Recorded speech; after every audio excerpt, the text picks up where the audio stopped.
Hey guys, welcome back. Joe here with active income types of real estate investing. We're going to kind of talk about a little bit about different types of real estate investing. We're going to focus on some active income in this video. So please click like and subscribe. We really appreciate it. That helps the channel grow.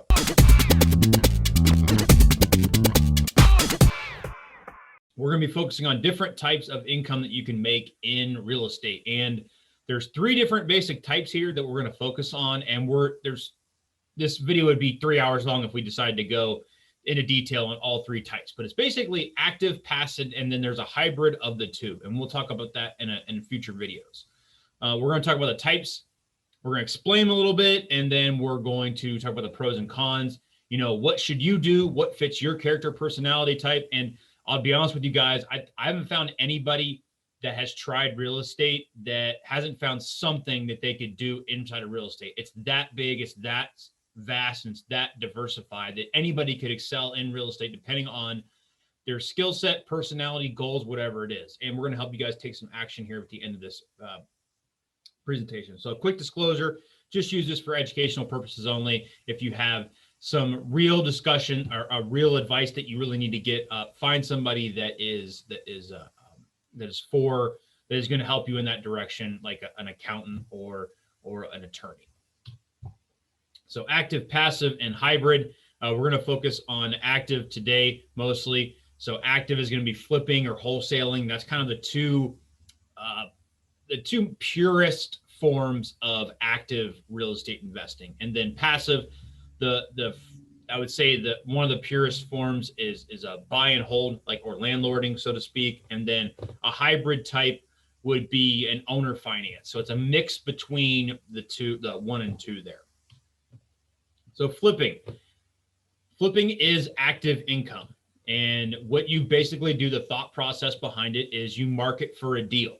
Now, these deals could be on the MLS, which is a market deal, or an off-market deal, which would be someone that's basically doesn't have a for sale sign in their front yard.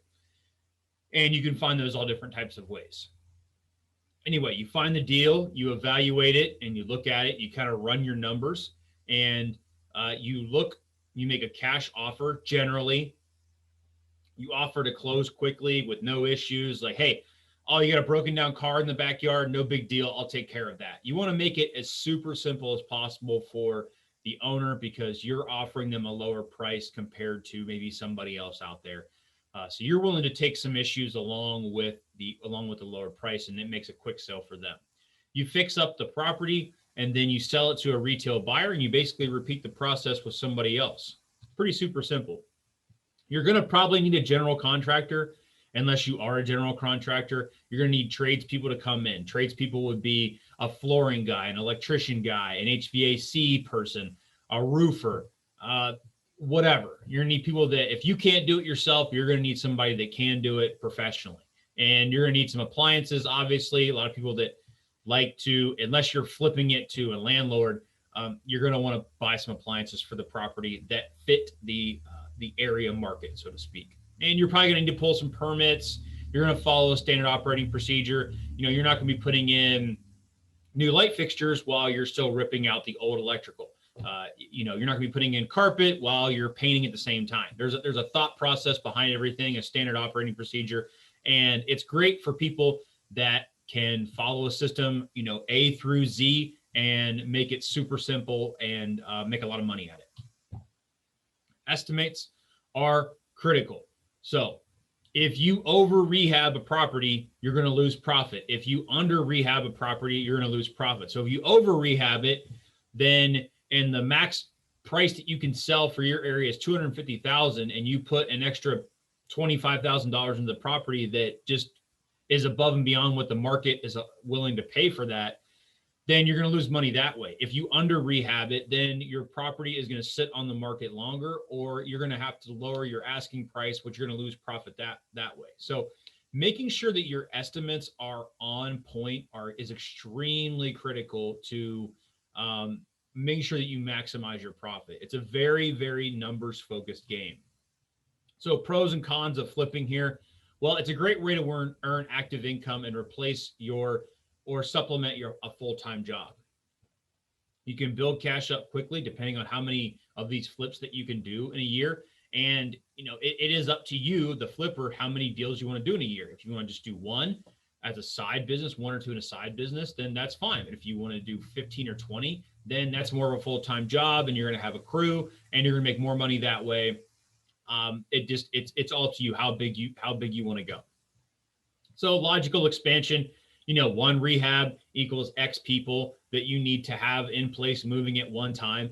And, if you want to do two rehabs at the same time, then, it's X plus X. It's pretty logical on how you want to expand. And you can always overlap your rehabs to create continual work and growth for everybody. So if you are, if you got a general contractor and he's working in one, he's working in a project that you just started. Maybe you're finishing up an old property that all it needs is the final touches, like the appliances and the carpet coming in, maybe like the last parts of the flooring. Well, you can have half of your guys at each job site depending on their skill set, and you can work simultaneously on two projects or more.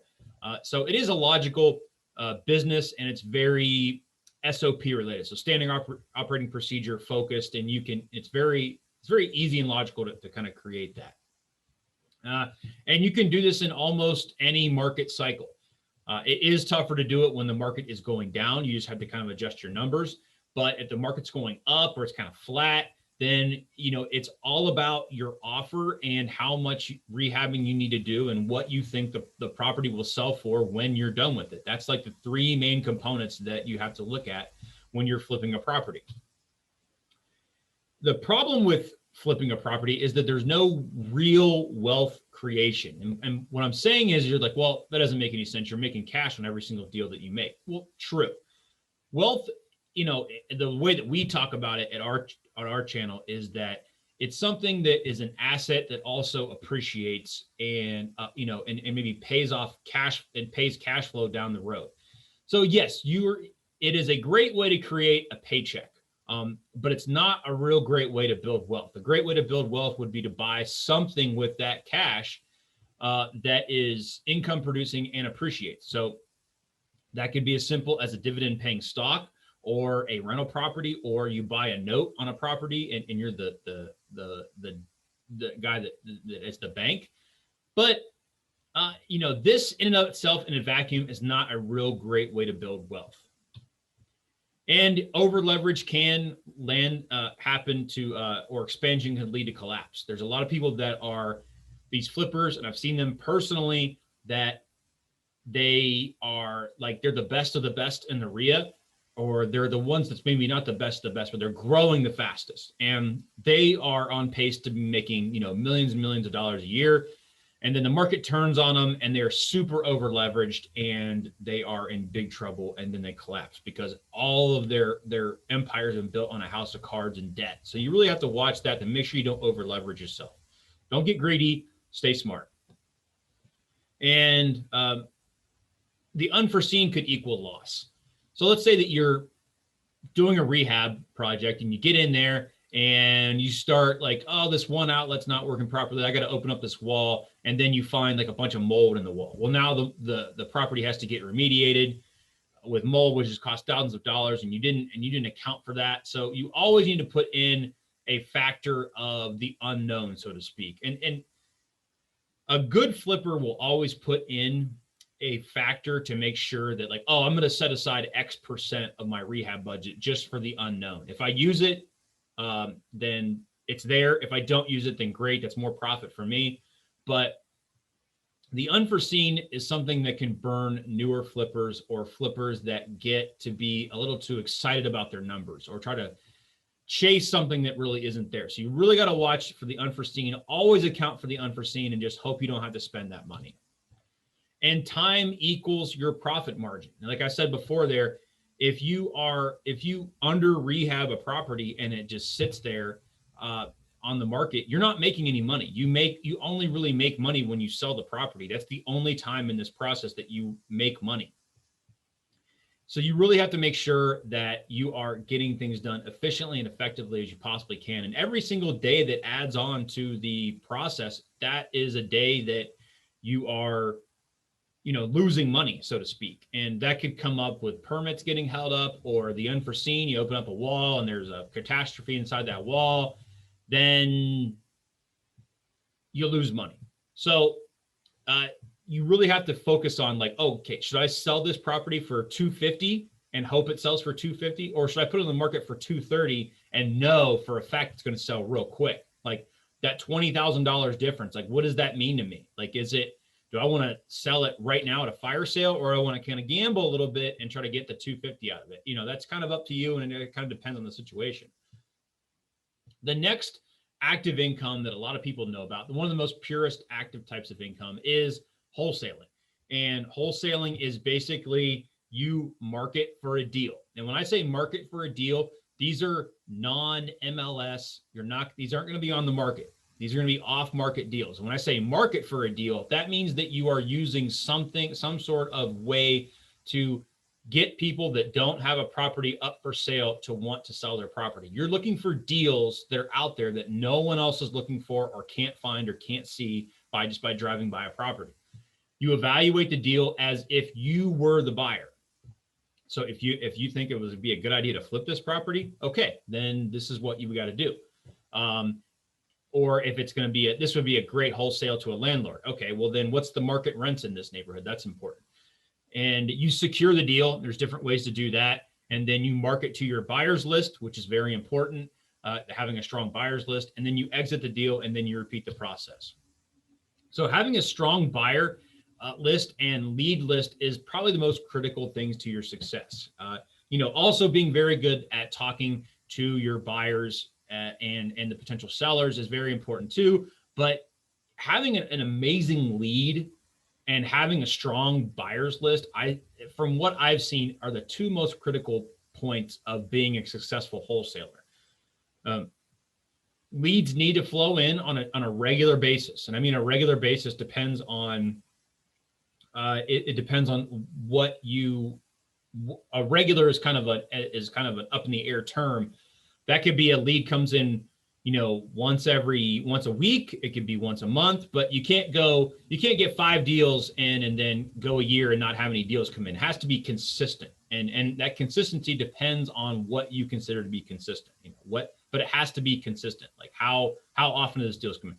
And your buyers need to be serious, and they need to be ready to grow. And your buyers need to be ready to say yes to deals. They need to be ready to mix it up and change things and say yes to situations that are not like ideal. So having a good buyer's list is very, very important. So just a quick overview of wholesaling. So you market for off-market deals. So you're sending direct mail out to people. You put a door hanger on their door that says, "Hey man, I walked by your house. It looks great. I'd like to buy it. If you're willing to sell it, I want to buy it," type of thing. You could do Facebook ads. You can do Facebook Marketplace. You could do a billboard. You get referrals. You just let everybody know, "Hey, look, I'm looking for deals in properties. If you know anybody that's looking to sell, or they can't sell their property but they want to sell it, they got a problem or an issue, let me know. I'm the guy that fixes those problems." And bandit signs, you see them at the corner of every area that has just like tons of like, "We buy houses. I like any condition, cash, fast offer," type of thing.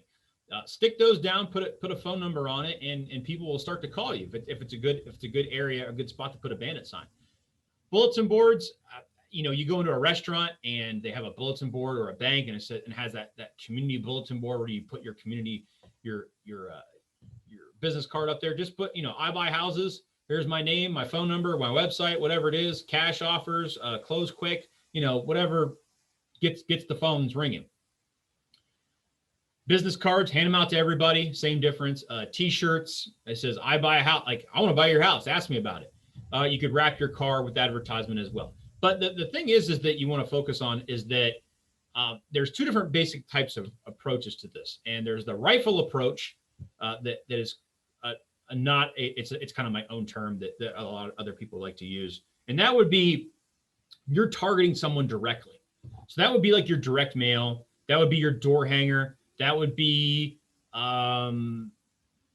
maybe a direct mail, door hanger.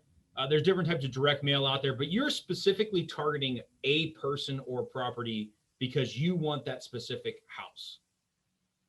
A shotgun approach is you wrap it on the car, or you have a t-shirt, or you just start handing out business cards. A bandit sign would be a shotgun approach. You're basically just firing in all directions. And, if you hit something, great. If you don't, well, it's fine. So your rifle approach is generally more expensive per lead to create. A piece of mail might be $1 to create. But a shotgun approach is you buy a $10 t-shirt and you just wear it all the time. And if you get, a deal out of it, then that's great. So a shotgun approach is cheaper for sure, but you're going to get deals from all different types of directions. And some of those deals might be great. Some of them might not be, whatever. But there's the two different types of approaches, and they filter into one of these two categories. So you're asking, okay, which one should I do? Well, you need to do both. You need to have maybe 1 to 2 different type of rifle approaches and maybe 2 to 3 different shotgun approaches. And the reason why I say 2 to 3 different shotgun approaches is because those are kind of a set it and forget it mentality. So if you put a business card up on a bulletin board at a local bank, maybe check the bank every couple of months to make sure your card is still there. That's basically it. You don't have to really do too much follow-up with the shotgun approach. And your focus, who am I looking for? I'm looking for people that have problems related to real estate. And I'm the person that solves that problem. That's what wholesalers do. They solve problems. They solve people's problems. They think that they're in the business to make money and find deals. That's kind of a secondary thing. Your primary objective is to find people that have problems related to real estate. So how do you evaluate the deal? You find out what the after repair value is based on the comparables in the neighborhood. What are other properties selling for in this neighborhood that are all fixed up? What have they sold for in the last 6 months? Is it within a quarter mile? Is it within a half mile? Is it have the same beds and baths and square footage roughly? Does it have a garage? Does it not have a garage? The closer you can get to comparables, the better you can get to the actual repair, the after repair value, which is after it's all fixed up, basically. What's the current value of the property? Well, after you find out the after repair value, okay, well, this place needs new carpet, it needs new paint, it needs some appliances. Okay, so let's knock off a couple grand. So, whatever the after repair value is minus the repairs or whatever that need to be done to it to get it to that level, that's the current value of the property. If you're selling this to a potential landlord, is this a renter neighborhood? Okay, well, what's the rent rates in this neighborhood? Are they $400? Are they $1,400? What are the rent rates in this area? Because that's going to help you figure out and create a good deal for your end buyer, which would be at that point would be a landlord. Your repair cost. You need to be able to figure out what it's going to cost to recarpet that house. Now, 1,000 square foot house to recarpet that is, let's say, in a renter neighborhood is going to cost a different amount than 1,000 square foot house that is in a upper class neighborhood. It's not going to be a huge difference in price, but it is going to be a difference in price. It's not 1,000 versus 1,000 square feet. You're going to use different grades of carpet. You might not even use carpet in the higher end neighborhood. You might use hardwood floors or a different type of flooring, basically. But it's important to know what the repair costs are and who are we repairing this for? Are we repairing this for an end buyer that's going to live in it or an end buyer that's going to rent it out? Are there title issues? Are there unforeseen landmines that we need to uncover and fix and figure out? Is this a deal worth chasing? Is this one of those deals that's in probate? Did somebody die? Is there a lien against this property that nobody knows about? Is the title clouded? Type of situations. You need to figure out these things and get a title clear before you try to market it to your end buyer. And then what's the possible exit strategy? We've kind of already talked about that a little bit. Is this a flip to a retail buyer? Are we selling this sideways to another person that is going to rent it out? Are we going to fix it up at all? Do we need to fix it up at all ourselves, or we just need to sell it sideways? Who are to another investor, basically. So what are our exit strategies? What's going to make us the most money and also sell it the fastest? That's the two most important things. And then finally, create your offers to the potential seller. Excuse me. What does the seller really want? That's really, really important, because a lot of times the seller doesn't really know what they want, and they might just say something because that's what sounds right. A seller might say, well, I want this amount for this property. And it's just go, okay, well, why, how did you come up with that? Like, well, that's just what I want. A lot of times sellers really they want that money, but they don't necessarily need it right now. They might be, let's say they're an older person and they just want to make payments. Like, what if you could make payments to them? So you could offer them a higher amount and make payments over time versus a lower cash offer, which is actually what they really want, which is payments over time. So it's important to figure out what their issues really are. And you have to ask really good questions. You have to read their body language. You have to really talk to the seller and get to know them on a personal level. What do they really want? Because they might not really know what they want, or they might be trying to hide it. They might, is this a seller that really wants to sell you something, or is this just like a tire kicker that's bored and wants to talk to somebody and just see, whatever? Are you really serious? If they want cash now and that's what they have to do, like they're just like, I don't care what this sells for. Like, just get rid of this problem for me. Like, I don't want to get screwed over, but I also don't care if I don't make market value. That's a cash offer with zero contingencies. And you make them, and you come in with an entry offer, and then you have a maximum allowable offer that you kind of create through your calculations based off the ARV and the potential and the repairs that are needed to get done in your exit strategy. So an entry level offer, that's what you offer them first. And then if they kind of counter back, then you have a maximum allowable offer that you could potentially go up to, but you don't go over that one.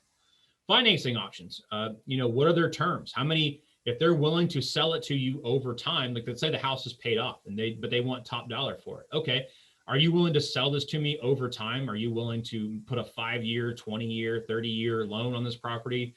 Do you want a balloon? Do you care if there's not a balloon? What's the interest rate that we're trying to get? What's the monthly payment?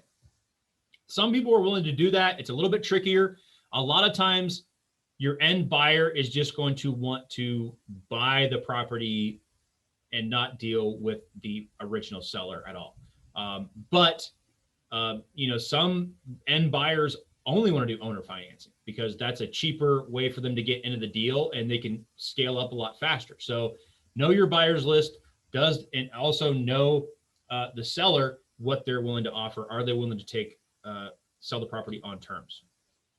So secure the deal. You're going to need legal documents to be filled out, and this is going to be different by state. I can't get into too much detail about this because every state's a little bit different. Do you have to take possession of the property? Like, do you physically have to buy the property first from the seller and hold it? Or can you just kind of control it, which would basically mean that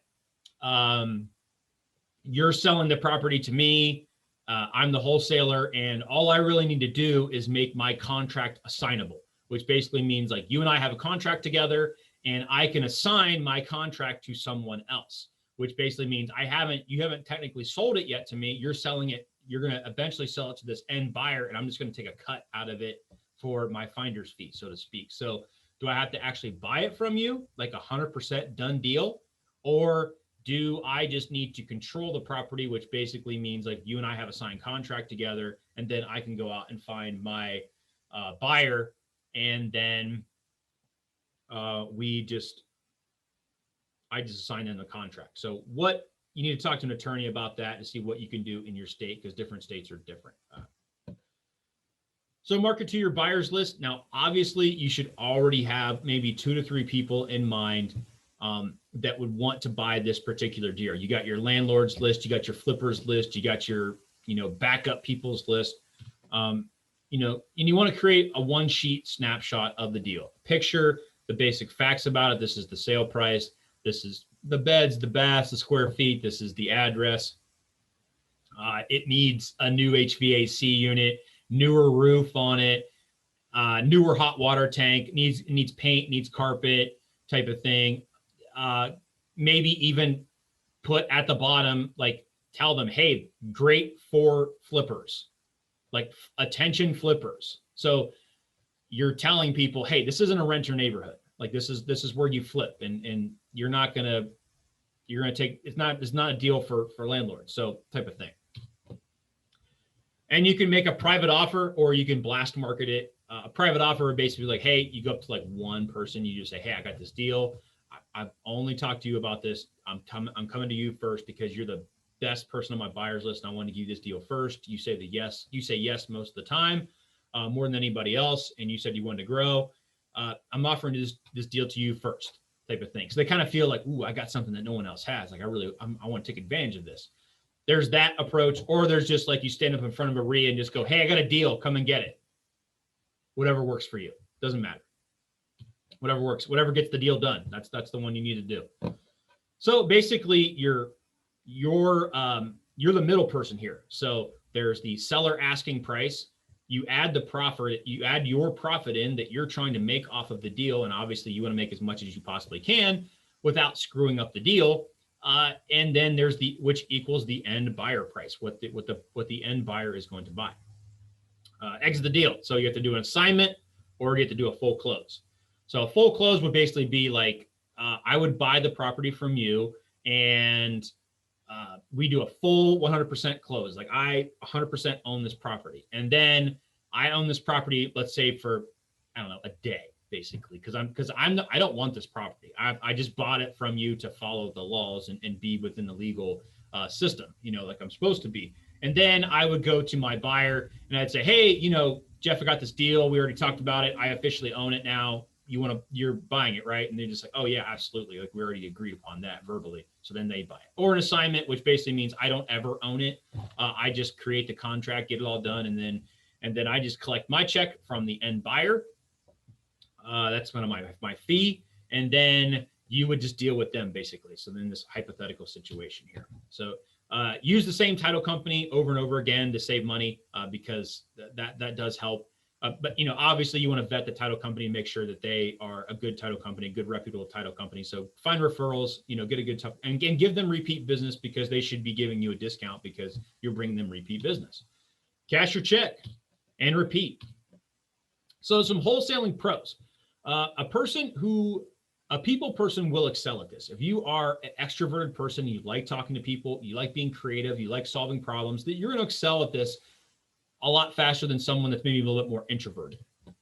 Great deal finders will have an easy job selling them. So if you find amazing deals, that's probably the one thing that needs to get done above all other things is if you can find rock solid, amazing deals, you will find a buyer will come up and start asking you to buy them. And once the word gets out that, hey, this person really has a lot of good deals. I bought like 4 deals off of them. Your phone's going to be ringing off the hook. They're going to be like, get me the next deal. What do I got to do to be at the top of your buyer's list type of thing? So that's kind of the pinnacle, the keystone element to this business is finding amazing deals.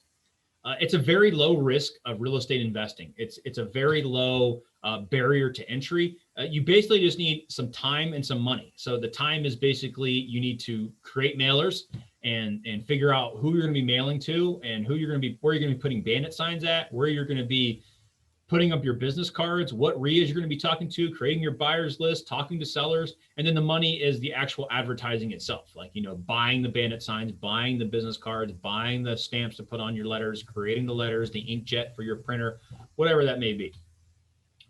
You can always cherry pick the best deals for yourself. And I misspelled the yourself there.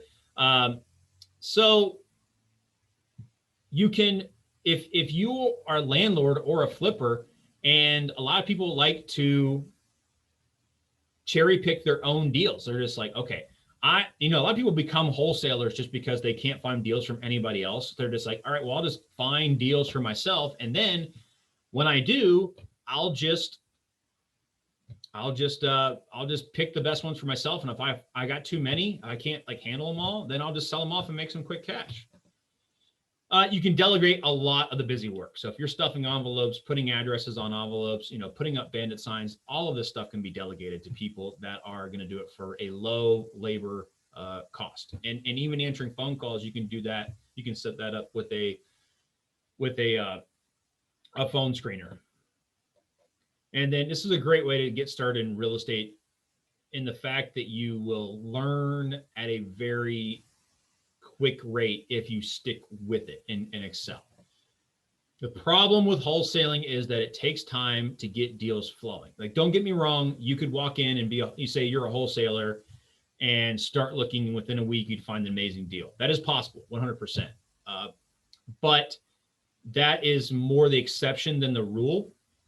And it could take months for deals to start flowing in, which that's why there's a huge turnover rate in the wholesaling business. And you have, unfortunately, there is a low barrier to entry to this business. So there are a ton of meathead competition. And when I say meathead competition, I mean that when I used to wholesale, I had people that would come up like, you ain't a wholesaler, are you? I had this guy come up and they just start telling me the story of this guy that came and, you know, they were in the business, but not really in the business. And they were yanking this person's chain. And now you have to like go, no, I'm serious. This is a serious business.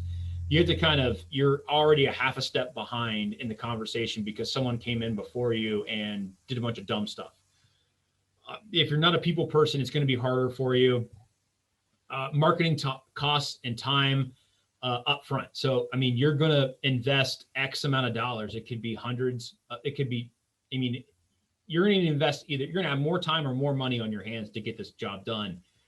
And you're going to invest quite a bit of one or other of the both before the deals start to flow in. And that's fine. But that also makes this a high turnover rate. That's where the meathead competition comes from, which you got to deal with. And it's a job. You stop, it stops. Now, there are ways to delegate this process, and there are ways to, make sure that the project's getting done. You kind of take a step back a little bit and manage it from a high level. But you really have to make sure that if you stop sending out letters and you stop putting up bandit signs and you stop marketing your deals, the deals are going to eventually stop coming in. It's like a faucet. At some point, the water's going to stop coming in if you stop pumping the pump. So that's the two biggest active incomes, the two purest. There's a ton of different active incomes inside of real estate, but there's the two most common and most pure active income types. So what did you guys think of this presentation? Tell me what your trials and tribulations have been inside of real estate. What has stopped you in the past from reaching your financial goals? Please like, comment, subscribe, write your comments down in the comment section below. Ask some questions. We'll definitely follow up with some answers. We really appreciate it. Thank you guys so much, and have a profitable today and a better tomorrow. Thank you.